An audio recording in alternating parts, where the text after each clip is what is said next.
De l'encre partout, des motifs qui bavent, franchement, créer ses propres t-shirts, c'est pas toujours facile. Ah, au fait, ça, c'est de la sérigraphie. Au départ, elle servait à créer des affiches publicitaires. Puis, dans les années 60, elle a été adoptée par le mouvement pop art.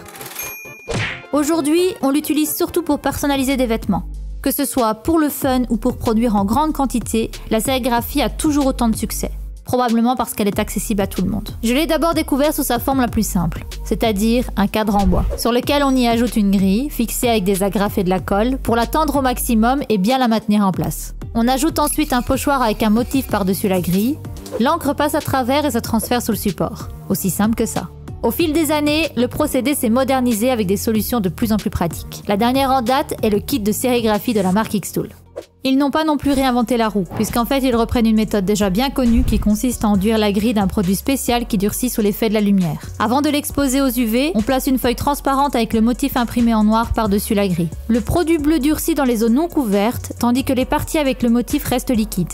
On obtient un pochoir solide prêt à être utilisé. Il est si résistant qu'on peut s'en servir de nombreuses fois. Par contre, c'est assez compliqué à réaliser soi-même, surtout pour un débutant, car chaque étape doit être maîtrisée et il faut du matériel spécialisé. On peut aussi en acheter des tout faits sur internet pour environ 60 €. Abonne-toi, ça c'est gratuit. Xtool nous simplifie cette étape avec des grilles prêtes à l'emploi. Elles sont déjà recouvertes du fameux revêtement UV. Et leurs bords s'emboîtent dans les encoches du cadre en aluminium fourni dans le kit. Je penche la latte à 45 degrés, j'appuie, et une fois les 4 côtés bien en place, je replie les petites poignées vers l'intérieur pour tout fixer. Le système est vraiment bien conçu. Grâce aux poignées, la grille est parfaitement tendue. C'est rapide et efficace. Le cadre est en alu solide et les finitions sont impeccables. Typique de Xtool. Pour l'instant, toute la surface de la grille est recouverte. Je ne peux pas faire grand chose avec. C'est là que les mailles en acier inoxydable entrent en jeu, car elles permettent de graver le motif avec un laser. Ça fonctionne avec toutes les marques de laser à partir de 10 watts, ce qui est super pratique si on en possède déjà un. Pour leurs produits, il y a un adaptateur comme celui-ci qui se place dans la machine. Il permet d'aligner le cadre sur les repères qui se trouvent dans le logiciel Creative Space. L'option sérigraphie se trouve dans le mode de traitement. Je place le motif à l'intérieur du cadre, choisis le type de matériau, et tous les réglages sont déjà préconfigurés selon la machine. La seule chose à ne pas oublier, c'est de mettre le dessin en mode miroir, parce que le cadre est placé à l'envers dans l'appareil. C'est rappelé ici dans un français un peu approximatif. Évidemment, j'ai oublié de le faire. Grâce aux petites poignées, c'est super facile d'enlever et de retourner la grille. Pour un motif de cette taille, ça a pris un peu plus d'1h40 de gravure. Je la place ensuite dans cette machine, c'est ici que la magie opère. Comme pour le cadre, c'est solide et bien fabriqué. Il y a une planche en bois qui se met au-dessus et elle est aimantée. Les 3 encoches sont reliées à des petites molettes qui permettent de déplacer la planche dans toutes les directions. C'est vraiment pratique pour aligner chaque motif, surtout quand on fait du multicolore. Ensuite, je pose le tapis bleu par-dessus. Il est autocollant des 2 côtés. Il colle juste assez pour maintenir le support en place, mais pas trop pour que ce soit facile à enlever une fois que c'est fini. Je place l'écran dans son encoche et le rabaisse juste au-dessus du tote bag, à peu près à 2 mm d'épaisseur, comme une pièce de monnaie. Je vérifie avec mes mains que l'écran ne touche pas directement le tissu, mais qu'il reste juste à la surface.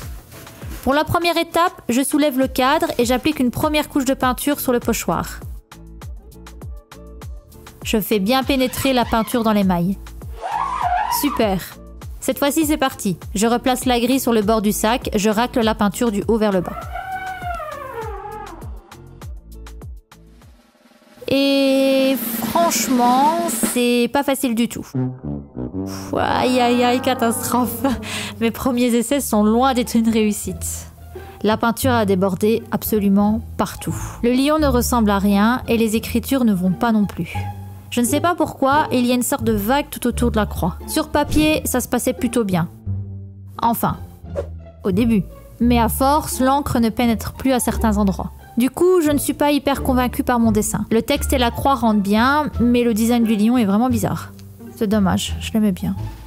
Je suis partie sur un autre motif, avec un effet grunge cette fois-ci. Comme ça, si j'ai encore un raté, je pourrais dire que ça fait partie du style. Sur papier, ça rend pas mal, mais dès que je suis passée sur un t-shirt, j'ai encore des problèmes.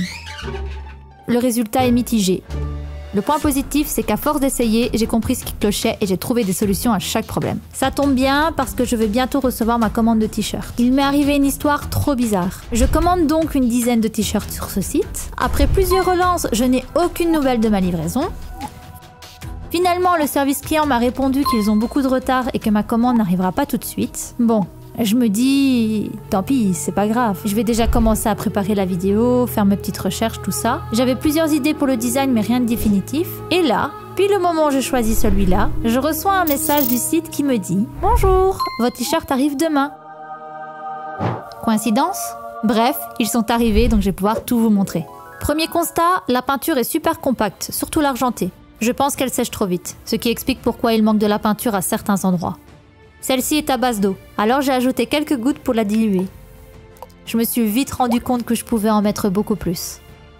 Je suis passée d'une texture de pâte à tartiner à quelque chose qui ressemble à une pâte à crêpes un peu épaisse. Avant, ça collait à la spatule. Et maintenant, quand je l'incline, ça tombe tout seul.